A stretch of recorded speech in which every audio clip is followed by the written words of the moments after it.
my dear student, ideal and non-ideal gases, those gases which obey gas laws at all condition of temperature and pressure, they were called the ideal gases. ये हमने ना chapter 3 में gases के बारे में पढ़ा। Chapter 9 में आके हम पढ़ रहे हैं ideal and non ideal solutions. पहली बात, आइडियल सॉल्यूशंस क्या होते हैं, इनकी प्रॉपर्टीज क्या होंगी, फिर नॉन आइडियल सॉल्यूशन। और माय डियर स्टूडेंट, मैं नॉन आइडियल सॉल्यूशन इसको फर्दर दो कैटेगरीज में डिवाइड करूंगा। एक मैं आपको पढ़ाऊंगा कि non ideal solution showing positive deviation and non ideal solution showing negative deviation. Negative deviation, positive deviation, किससे? Raoult's law. My dear student, आज एक टर्म हम डिस्कस करेंगे, राउट्स लॉ। तो आइडियल सॉल्यूशन के बारे में पहली बात कि वो सॉल्यूशन जो राउट्स लॉ को ओबे करते हैं at all conditions of, at all concentrations, at all temperatures. तो पहली बात जो आपने ध्यान में रखनी वो क्या कि आइडियल सॉल्यूशन के बारे में obeys routes law, RAOULTS, routes law, obeys routes law at all condition of temperature and concentration, at all concentrations and temperatures, temperature भी आप डिस्कस। तो वो सॉल्यूशन जो राउट्स लॉ को ओबे करते हैं उनको हम कहते हैं आइडियल सॉल्यूशन। और non ideal solution which does not obey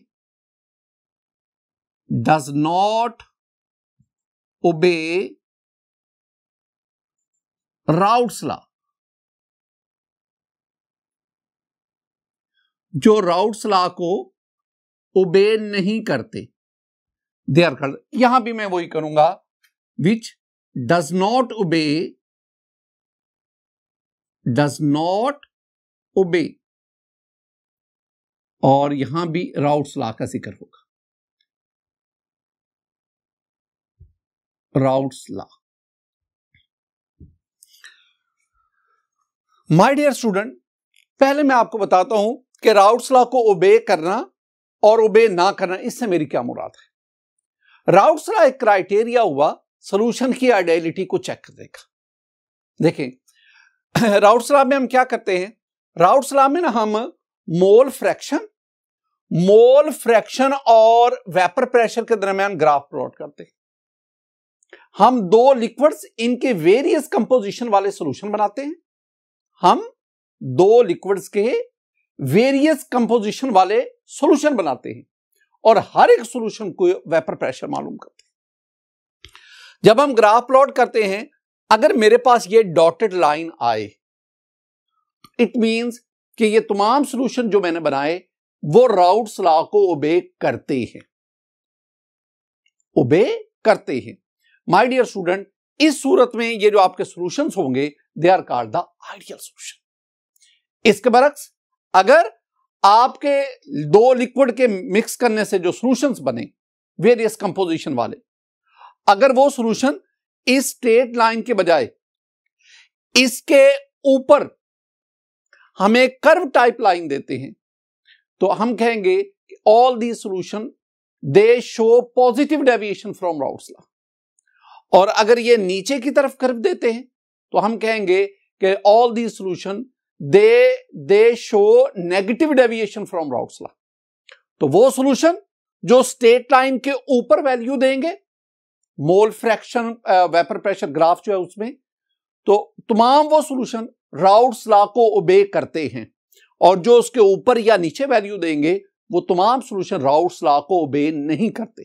तो जो सॉल्यूशन राउट्स लॉ को ओबे करते हैं हम उन्हें कहते हैं दे आर आइडियल सॉल्यूशन, और वो सॉल्यूशन जो राउट्स लॉ को ओबे नहीं करते हम उन्हें कहते हैं नॉन आइडियल सॉल्यूशन।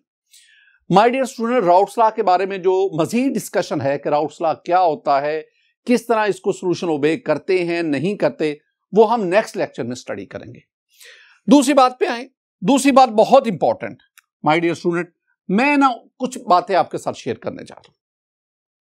मेरे पास ना ये एक बीकर है, इस बीकर में मेरे पास बेंजीन है, बेंजीन। माय डियर स्टूडेंट, मेरे पास इस बीकर में 50 सेंटीमीटर क्यूब बेंजीन है। अब ये बेंजीन का मेरे पास एक मॉलिक्यूल है, ये वाला बेंजीन। बेंजीन एक ऑर्गेनिक कंपाउंड है, एरोमेटिक कंपाउंड है। ये मेरे पास एक और एरोमेटिक कंपाउंड है और ये भी मैं 50 सेंटीमीटर क्यूब लेता हूं, दोनों को वॉल्यूम सेम में लेता हूं। This one is toluene. Toluene my dear student, अगर बेंजीन के ऊपर हाइड्रोजन निकालकर वहां पे मिथाइल ग्रुप लगा दिया जाए CH3, now this one is called the toluene. Benzene और टोल्यूइन दोनों को मिक्स करो।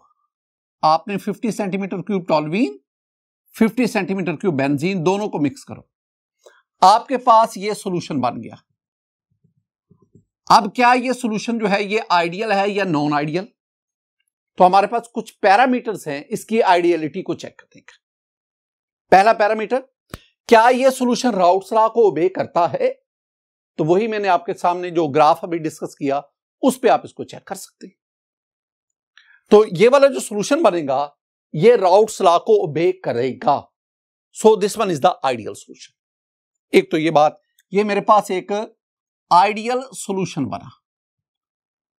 एक और बात माय डियर स्टूडेंट, आपने जो बेंजीन लिया था ये 50 सेंटीमीटर क्यूब, जो टोल्यूइन लिया ये 50 सेंटीमीटर क्यूब, ये सॉल्यूशन बना। एक टर्म है components, this one is the solution. इस सॉल्यूशन के दो कंपोनेंट्स हैं, एक है बेंजीन, एक है टोल्यूइन। तो toluene and benzene, these are two component liquids of this solution. अब आप इन दोनों कंपोनेंट लिक्विड्स के वॉल्यूम का सम ले, तो 50 centimetre cube plus 50 centimetre cube that is equal to 100 centimetre cube. तो ये जो आपके पास सॉल्यूशन बनाना, इस सॉल्यूशन का वॉल्यूम जो है वो 100 सेंटीमीटर क्यूब है। अगर सॉल्यूशन का वॉल्यूम कंपोनेंट लिक्विड के वॉल्यूम के सम के बराबर हो, then such a solution is called ideal solution. I mean solution के वॉल्यूम में कोई चेंज नहीं आई। तो दूसरी बात हम क्या कहेंगे? दूसरी बात हम कहेंगे कि delta V mixture after mixing that is equal to 0। You may say that the volume of solution is equal to the sum of component liquid. मैंने क्या कहा? मैंने कहा कि volume of solution is equal to sum of volume of component liquids. इन दोनों के volume का सम लेंगे, वो इस सॉल्यूशन के वॉल्यूम के बराबर आ जाएगा, यानी there is no change in volume after mixing. ये दूसरी खूबी है, ये दूसरी प्रॉपर्टी है आइडियल, ये दूसरी निशानी है आइडियल सॉल्यूशन की। तीसरी बात माय डियर स्टूडेंट, तीसरा जो पॉइंट आपने याद रखना है, जब आपने दोनों लिक्विड्स को मिक्स किया, आपके पास सॉल्यूशन बना। सॉल्यूशन बनने के दौरान ना तो हीट अब्सॉर्ब हुई ना हीट रिलीज हुई, यानी यू में से कि डेल्टा एच ऑफ सॉल्यूशन, या मैं इसको मिक्सिंग कहता हूं, enthalpy of mixing, enthalpy of solution that is equal to 0। Solution बनने के दौरान ना हीट अब्सॉर्ब हुई ना हीट रिलीज हुई, वेरी इंपॉर्टेंट। तो the heat of the solution is 0. No heat absorbed or released. ये तीसरा पॉइंट आपने ध्यान में रखना। चौथी बात बहुत इंपॉर्टेंट, वो क्या? माय डियर स्टूडेंट, जो सॉल्यूशन का वेपर प्रेशर है वो कंपोनेंट लिक्विड के वेपर प्रेशर के बराबर है, यानी vapor pressure of solution is equal to vapor pressure of any component.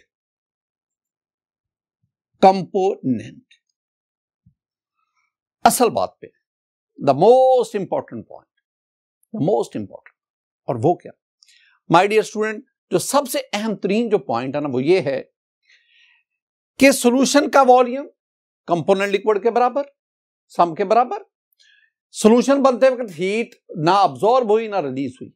Solution का वेपर प्रेशर कंपोनेंट लिक्विड के वेपर प्रेशर के बराबर।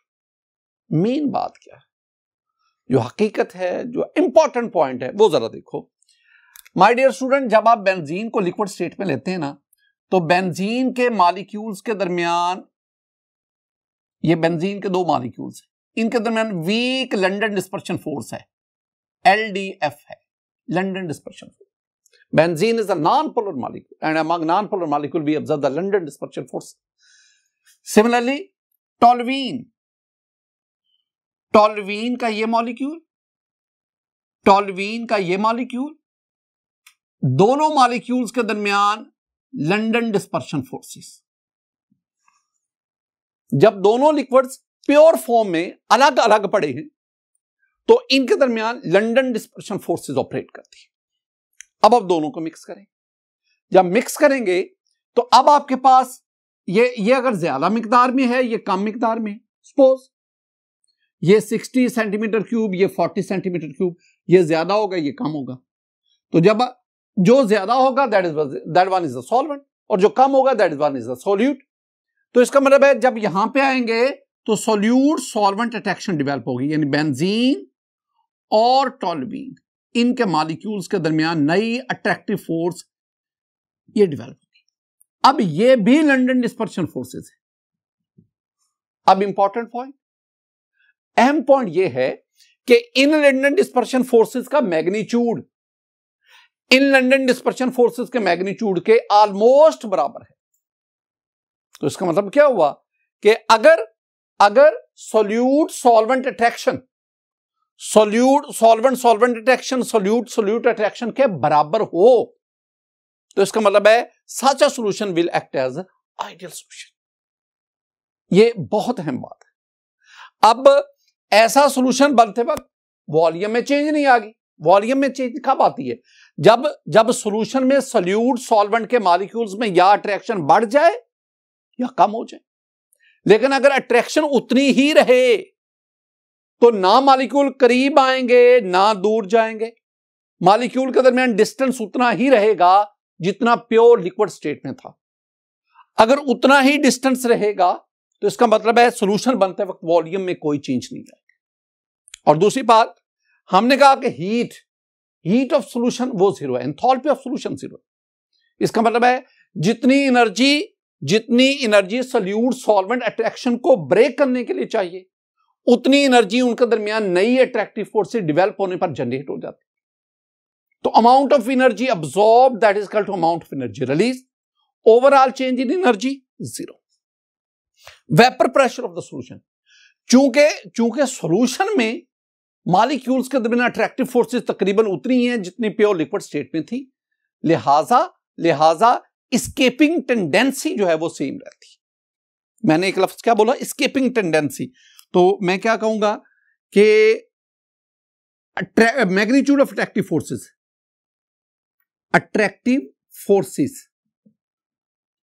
फोर्सेस अगर स्टूडेंट मैं इसे बेंजीन को A कहता हूं, इसको मैं B कहता हूं, तो बेंजीन के मॉलिक्यूल्स के दरमियान अट्रैक्शन उसे मैं A कह देता हूं, टॉल्यूइन के मॉलिक्यूल्स के दरमियान अट्रैक्शन को मैं B कह देता हूं।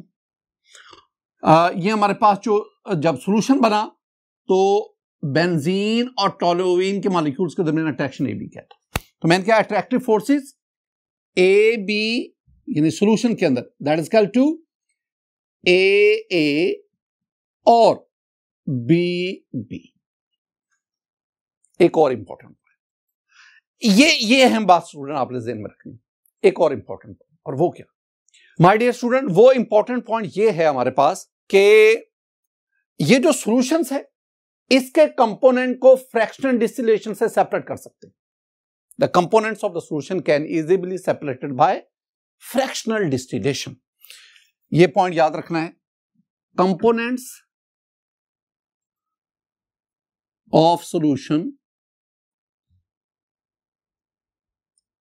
Can be separated by fractional distillation। एक और लफ्ज याद रखना है स्टूडेंट, हम इसको ऐसे सॉल्यूशंस को हम जियोट्रॉप्स भी कहते हैं, जियोट्रॉप्स ये भी कहते हैं। नेक्स्ट पॉइंट, कौन से ऐसे लिक्विड्स हैं जो मिक्स होकर आइडियल सॉल्यूशन बनाते हैं? पहचान बहुत आसान है, मेरा सेंटेंस ये याद रखना है। ऐसे लिक्विड्स जिनके मॉलिक्यूल का साइज, शेप और पोलैरिटी एक जैसी होती है, वो लिक्विड मिक्स होकर आइडियल सॉल्यूशन बनाते हैं। मैं दोबारा बोल रहा हूं, those liquids which have same, whose molecular size is same, whose molecular shape is same and their molecule have same polarity। Size, shape और पोलैरिटी जिन लिक्विड के मॉलिक्यूल की एक जैसी होती है, वो लिक्विड मिक्स होकर आइडियल सॉल्यूशन बनाते हैं। मैंने आपको एग्जांपल किसकी दी? मैंने आपको बेंजीन और टोल्यूइन की बात की। दोनों का शेप देखें, साइज देखें, पोलैरिटी तकरीबन सेम है, लिहाजा दोनों मिलकर आइडियल। एक तो बात ध्यान में रखें ना, परफेक्ट आइडियल सॉल्यूशन पॉसिबल ही नहीं है। परफेक्ट आइडियल सॉल्यूशन पॉसिबल ही नहीं है। मैं ऐसे सॉल्यूशन की बात कर रहा हूं जो नियरली आइडियलिटी जाहिर करते। और एक और बात भी याद रखना कि ये जो सॉल्यूशन में ये बात कर रहा हूं, ये सॉल्यूशन आइडियल बिहेवियर शो करते हैं इन dilute form, very dilute form. Concentrated form में ये नॉन आइडियलिटी शो करते हैं। तो ये आपके पास और बहुत सारे एग्जाम्पल है, यानी आप ना एन हेक्सेन की बात करो एंड एन हेप्टेन की बात करो, दोनों अल्केन हैं। 6 कार्बन वाला अल्केन हेक्सेन, 7 कार्बन वाला अल्केन हेप्टेन, तो दोनों का अल्केन है, दोनों का साइज तकरीबन बराबर है। तकरीबन हेप्टेन का एक कार्बन उसमें ज्यादा होता है। दोनों की पोलैरिटी ऑलमोस्ट नॉनपोलर, दोनों जो है दोनों की शेप लीनियर शेप, लिहाजा दोनों जो है ये आपस में मिक्स होकर they will form the ideal solution. Similarly, we have acetone, ethanol. Student, we have acetone, carbon disulfide CH2 and many more। तो आपके पास 4 एग्जांपल तो मैंने आपको बता दी, benzene, toluene, n hexane, n heptane, acetone, ethanol, acetone, carbon disulphide. कुछ आप जेहन में रखें, आपको खुद भी याद होना चाहिए। स्टूडेंट, अगर आपको ये तमाम पॉइंट्स याद हो गए ना, अब मैं इन पॉइंट्स को बिल्कुल चेंज करता जाऊंगा, तो मेरे पास नॉन आइडियल सॉल्यूशन बनते जाए। पहली बात, non ideal solution showing positive deviation. मैं एग्जांपल के तौर पर ना, माय डियर स्टूडेंट, मैं लेता हूं इधर वाटर लेता हूं, और वाटर आप जानते हैं HOH, ऑक्सीजन पे पार्शियल नेगेटिव, हाइड्रोजन पे पार्शियल पॉजिटिव, और मैं वाटर लेता हूं 50 सेंटीमीटर क्यूब, इतना इसका वॉल्यूम। आप जानते हैं कि वाटर के मॉलिक्यूल के दरमियान हाइड्रोजन बॉन्डिंग है, ये भी ज़हन में रखना, H bonding between water molecule और काफी स्ट्रॉन्ग। इसके बरक्स इधर मेरे पास है, this one is 30 centimetre cube ethanol, C2H5OH, ethanol. My dear student, ethanol के मॉलिक्यूल्स के दरमियान भी हाइड्रोजन बॉन्डिंग होती है, H बॉन्डिंग, लेकिन एथेनॉल मॉलिक्यूल में हाइड्रोजन बॉन्डिंग वाटर से वीक होती है, कम होती है। अच्छा, अब आपने क्या करना है, आपने एथेनॉल को और वाटर को मिक्स करना है। अब आपके पास ये सॉल्यूशन बन गया। अगर आप इस सॉल्यूशन को ये देखें कि क्या ये राउट्स लॉ को ओबे करता है कि नहीं, तो आप इन दोनों के मुख्तलिफ कंसंट्रेशन मिक्स करके डिफरेंट कंपोजिशन वाले कई सोल्यूशन बना लें और उन सोल्यूशन का मोल फ्रैक्शन और वेपर प्रेशर ग्राफ प्लॉट करें। जब आप प्लॉट करेंगे तो माय डियर स्टूडेंट, इनका जो ग्राफ हमारे पास आएगा ना, मैं ये रफली बना के दे रहा हूं आपको। इनका जो ग्राफ आएगा हमारे पास, वो ग्राफ इधर हम मोल फ्रैक्शन ले रहे हैं, मोल फ्रैक्शन, और इधर हम वेपर प्रेशर ले रहे हैं। तो ये जो इसका ग्राफ ये है राउट्स लॉ आइडियल सॉल्यूशन, लेकिन इनका जो ग्राफ आएगा वो इस तरह आएगा मेरे पास। यानी ये राउट्स लॉ से पॉजिटिव डेविएशन शो करते। तो मैंने क्या कहा, दे does not obey routes law.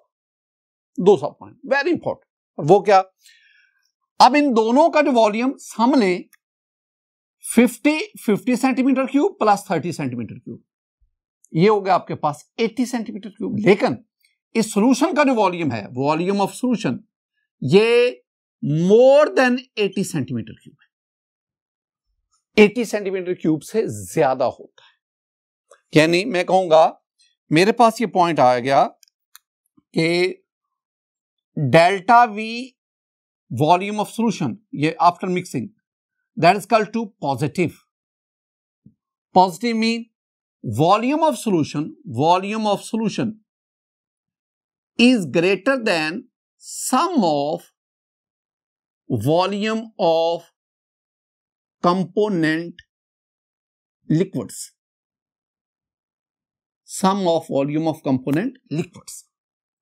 ये पॉइंट है। एक और इंपॉर्टेंट, माय डियर स्टूडेंट, जब ऐसा सॉल्यूशन बनता है ना तो हीट अब्सॉर्ब होती है। अब्सॉर्ब यानी हम क्या कह सकते हैं, हम कह सकते हैं the formation of such solution is endothermic in nature. और इसके बारे में हमारे पास delta H of solution after mixing that is equal to positive. और डेल्टा एच पॉजिटिव का मतलब आप जानते हैं, इसका मतलब है एंडोथर्मिक। एंडोथर्मिक। तो डेल्टा एच आपके पास आ गया, delta H of solution that is equal to positive endothermic. एक और इंपॉर्टेंट पॉइंट, सॉल्यूशन का वेपर प्रेशर कंपोनेंट लिक्विड के वेपर प्रेशर से ज्यादा होता है। ये पॉइंट नेक्स्ट। तो मैंने क्या कहा कि वेपर प्रेशर ऑफ सॉल्यूशन का vapour pressure that is more than vapour pressure of component liquids. अच्छा, ये जो सारी मैंने बातें लिखी हैं, ये जो मैंने पॉइंट्स लिखे हैं स्टूडेंट, इन पॉइंट्स को अगर आप जानना चाहते हैं ना कंसेप्चुअली, तो बहुत आसान है। वो क्या, my dear student, water molecule के दरमियान हाइड्रोजन बॉन्डिंग है, स्ट्रॉन्ग हाइड्रोजन बॉन्डिंग। एथेनॉल के मॉलिक्यूल के दरमियान हाइड्रोजन बॉन्डिंग है लेकिन वीक है। अगर मैं आपको मैग्नीट्यूड के लिहाज से बात करूं ना, तो वाटर मॉलिक्यूल्स के दरमियान, my dear student, water molecules के दरमियान जो हाइड्रोजन बॉन्डिंग है उसकी स्ट्रेंथ रफली 25 किलो जॉउल पर मोल है। और एथेनॉल के मॉलिक्यूल के दरमियान जो हाइड्रोजन बॉन्डिंग है ये रफली 15 किलो जॉउल पर मोल है। हाइड्रोजन बॉन्डिंग की स्ट्रेंथ की बात कर रहे हैं। अगर आप दोनों का एवरेज ले लेना 25 प्लस 15 डिवाइडेड बाय 2, तो ये आपके पास 40 divided by 2 that is equal to 20।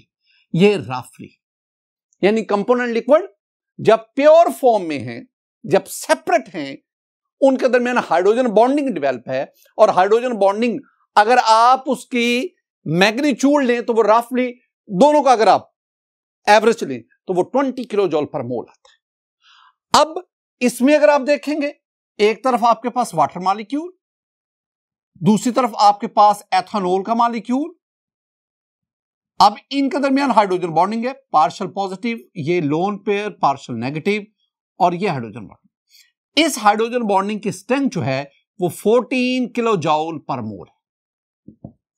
इसका मतलब क्या हुआ, इसका मतलब है सॉल्यूशन में आने पर सॉल्वेंट सॉल्यूट, ये ज्यादा मिकदार में 50 सेंटीमीटर क्यूब, ये कम मिकदार में 30 सेंटीमीटर क्यूब, जो ज्यादा है वो सॉल्वेंट है। What is the solvent in this case? Ethanol is the solute in this case. तो जो सॉल्वेंट सोल्यूट अट्रैक्शन है वो सॉल्वेंट सॉल्वेंट सोल्यूट सोल्यूट उससे कम है।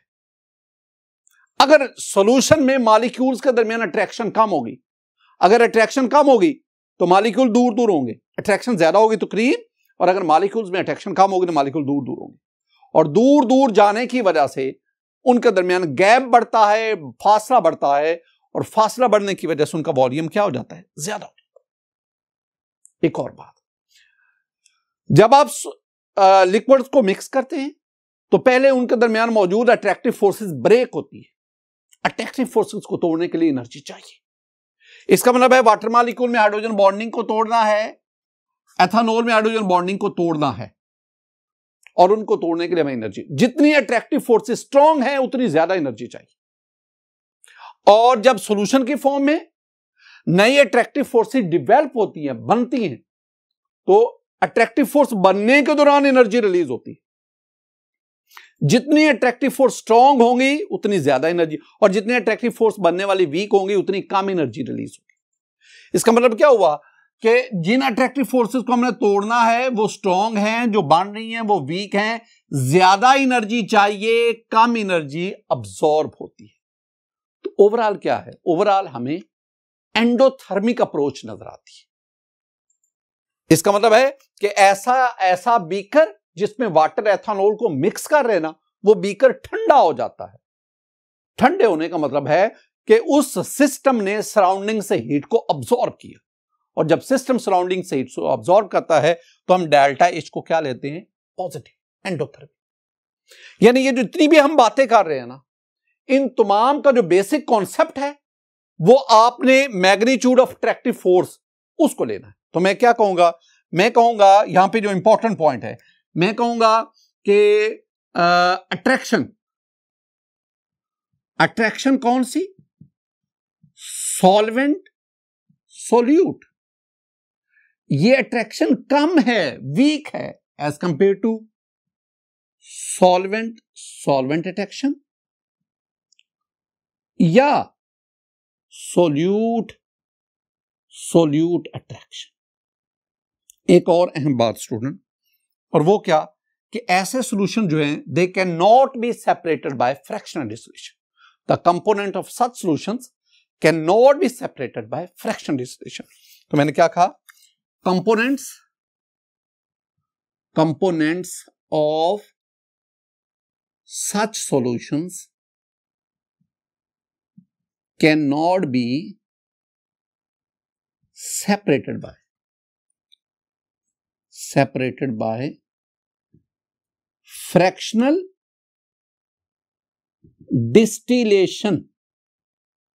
और एक टर्म हम यूज करेंगे, azeotropes. Such solutions are called azeotropes. उधर मैंने जियो कहा था, ये टर्म आगे चलकर हम इसको डिस्कस करेंगे। ऐसे सॉल्यूशन को हम एजियोट्रॉप्स, सारे तो नहीं, इनके खास एक स्पेसिफिक कंपोजिशन होती है जिन्हें हम एजियोट्रॉप्स कहते हैं। बहरहाल इन्हीं सॉल्यूशन में एक स्पेसिफिक कंपोजिशन को हम एजियोट्रॉप्स कहते हैं। अब अगली बात, कौन से ऐसे लिक्विड्स हैं जो मिक्स होकर हमें non ideal solution showing positive deviation देते हैं। ये कुछ बातें आपको याद रखनी होंगी। इस पर स्टूडेंट एक तो आप याद रखेंगे एग्जाम्पल में जाकर, एसीटोन प्लस एथेनॉल दोनों को मिक्स करेंगे, आपके पास आ गया जी एसीटोन कार्बन डाइसल्फाइड CS2। एक मैंने आपके सामने ये लिखा है, और वो मैंने क्या लिखा है, मैंने लिखा है वाटर प्लस एथेनॉल, और बाज बुक्स में वाटर और मेथानॉल, इसको भी इस कैटेगरी में लिया गया है। लेकिन ज्यादातर बुक्स हैं जो वाटर मेथानॉल को आइडियल सॉल्यूशन की कैटेगरी में लेके जाते हैं। ये जरा ध्यान में रखना है, ये कंफ्यूजन है स्टूडेंट। हम आगे बढ़ते हैं। Non ideal solution showing negative deviation. अगर आपको पिछले दो जो हैं बातें, वो जो चीजें हमने पढ़ी, अगर आपको वो समझ में आ गई है ना, ये बहुत सिंपल है। यानी हम इसमें क्या करेंगे, मेरे पास ये बीकर है, इसमें मैं वाटर लेता हूं, और माय डियर स्टूडेंट मैं इसमें ना 50 सेंटीमीटर क्यूब वाटर लेता हूं, अब आप जानते हैं, बार बार मैं कह रहा हूं कि वाटर मॉलिक्यूल्स में भी observe the hydrogen bonding, partial positive, partial negative, positive, partial negative और इसके ऊपर ही। और मैंने बार बार क्या कहा कि वाटर मॉलिक्यूल्स के दरमियान हाइड्रोजन बॉन्डिंग है, स्ट्रॉन्ग हाइड्रोजन बॉन्डिंग, और इसकी स्ट्रेंथ भी मैंने आपसे बात की है कि वो जो हाइड्रोजन बॉन्डिंग है वो 25 किलो जूल पर मोल उसके। इधर मैं ना HCl लेता हूं, HCl हाइड्रोक्लोरिक एसिड, और ये H और Cl partial negative partial positive, और HCl के मॉलिक्यूल्स के दरमियान डाइपोल फोर्सेस, गो कि ये उतनी स्ट्रॉन्ग नहीं है जितनी हाइड्रोजन बॉन्डिंग है, हाइड्रोजन बॉन्डिंग से ये वीक होती है। अब ये आपके पास है 20 सेंटीमीटर क्यूब, एक लिक्विड 50, दूसरा लिक्विड 20 सेंट, दोनों को मिक्स करें। जब आप मिक्स करेंगे तो आपके पास ये सॉल्यूशन बनेगा। हम कहेंगे ये वाला जो सॉल्यूशन बना है ना, ये जो आप ये तो मैंने एक सॉल्यूशन बनाया ना, आप इनकी ना कंसंट्रेशन चेंज करते जाएं। ये 50 सेंटीमीटर क्यूब, वो 20, ये 50 ले लें, वो 30 ले लें, ये 50 ले लेंगे, वो 40 ले लें, डिफरेंट कंपोजिशन वाले सॉल्यूशन बना लें और उन सॉल्यूशन का ग्राफ प्लॉट करें, जैसे कि मैंने ये बात की। जब आप ग्राफ प्लॉट करेंगे तो माय डियर स्टूडेंट आपके पास इस तरह की लाइन। अब ये शो क्या करता है, अगर स्ट्रेट लाइन आती तो मैं कहता कि ये राउट्स लॉ को ओबे कर रहा है, ये नीचे लाइन आ रही इसका मतलब डिसओबे कर रहा है, ओबे नहीं कर रहा है, डिसओबे कर रहा है, और ये नेगेटिवली कर रहा है। तो ऐसे सॉल्यूशन को they show negative deviation from Raoult's law से negative deviation show. Next point, आप ना वॉल्यूम ले, वॉल्यूम ऑफ सॉल्यूशन।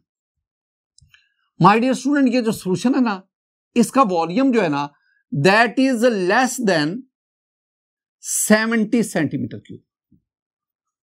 इन दोनों के वॉल्यूम का सम 50 + 20 70 सेंटीमीटर क्यूब। सॉल्यूशन का वॉल्यूम 70 सेंटीमीटर क्यूब से कम हो गया। मैं क्या कहूंगा, मैं कहूंगा जी कि volume of solution after mixing that is not equal to zero के बराबर, that is not equal to zero.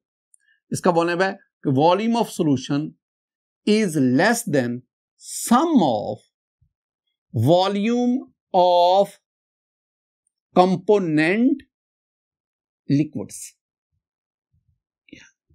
Next point, एक और अहम बात, माय डियर स्टूडेंट, जब ऐसा सॉल्यूशन बनता है ना तो ये बीकर जिसमें आप दोनों लिक्विड को मिक्स कर रहे हैं ये हीट अप हो जाता है, गर्म हो जाता है। इसका मतलब है जब ऐसा सॉल्यूशन बना तो हीट रिलीज हुई। और मैं क्या कहूंगा, मैं कहूंगा कि डेल्टा H मिक्सिंग या heat of solution, enthalpy of solution is negative. I mean this one is exothermic. एक और point, vapour pressure of solution is less than vapor pressure of component liquid। फिर वही असल पॉइंट पे आओ और वो है इंपॉर्टेंट पॉइंट, ऐसा क्यों है, ये ऐसा बिहेवियर क्यों है।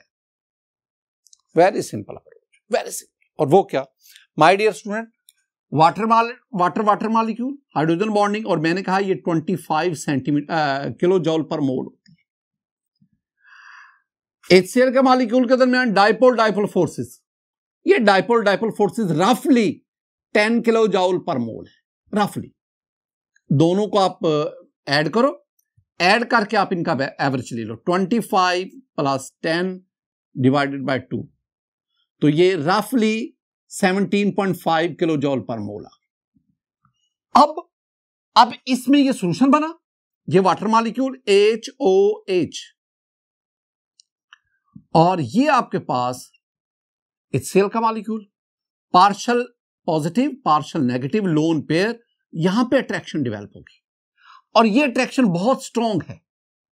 ये रफली कोई 22 किलो जॉल पर मोल है, स्ट्रॉन्ग है। इसका मतलब है सॉल्यूशन में solvent solute attractive force strong हो गई। अब जो सॉल्यूशन में मॉलिक्यूल्स में अट्रैक्शन स्ट्रॉन्ग हो गई, उस स्ट्रॉन्ग अट्रैक्शन की वजह से मॉलिक्यूल एक दूसरे के करीब हो गए और करीब होने की वजह से सॉल्यूशन का वॉल्यूम कम हो गया। दूसरी बात, मैंने पहले बात की है कि जब सॉल्यूशन बनता है तो सॉल्वेंट मॉलिक्यूल में अट्रैक्शन ब्रेक करनी पड़ती है, सोल्यूट मॉलिक्यूल में अट्रैक्शन ब्रेक करनी पड़ती है, और सॉल्यूशन में जाकर सॉल्वेंट सोल्यूट अट्रैक्शन डेवलप होती है। जब ये स्ट्रांग होगी इनकी निस्बत, इसका मतलब है ज्यादा एनर्जी रिलीज होगी और कम एनर्जी अब्सॉर्ब होगी। ओवरऑल नेट एनर्जी चेंज क्या होगी? नेट एनर्जी चेंज एक्सोथर्मिक होगी।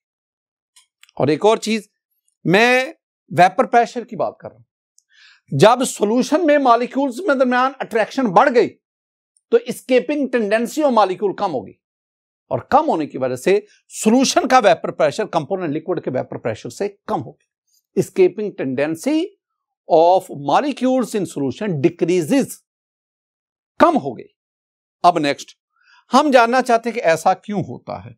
उसकी रीजन मैंने आपको बता दी। वो क्या कि सॉल्वेंट सोल्यूट अट्रैक्शन,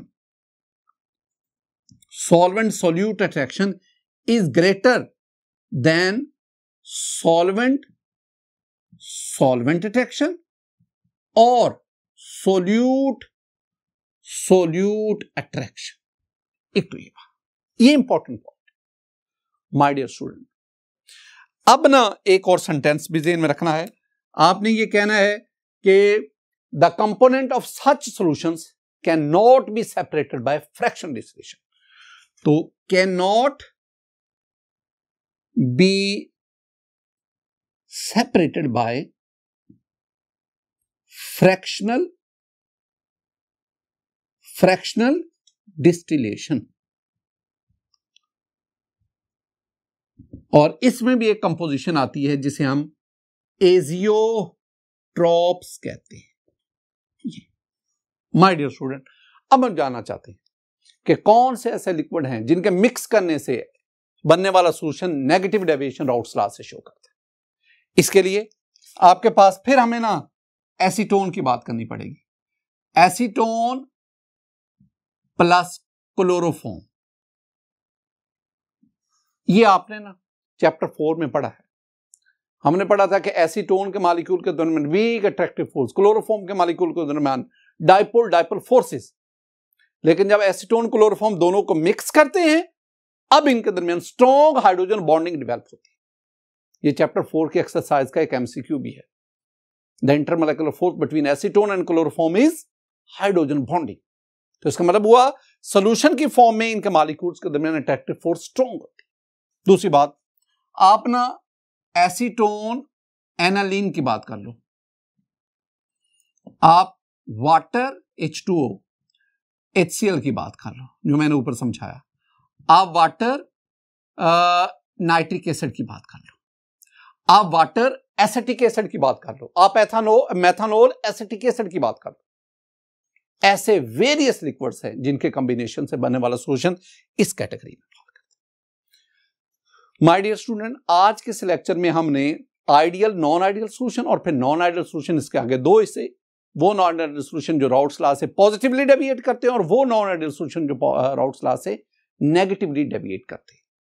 ये कंसेप्चुअल पॉइंट्स थे, आपने इनको समझना है और ये आने वाले लेक्चर्स में हमारी मदद करेंगे। मेरी दुआ है कि अल्लाह ताला पर अपना फजल फरमाए, अल्लाह ताला पर अपना करम फरमाए। अस्सलामु अलैकुम व रहमतुल्लाह।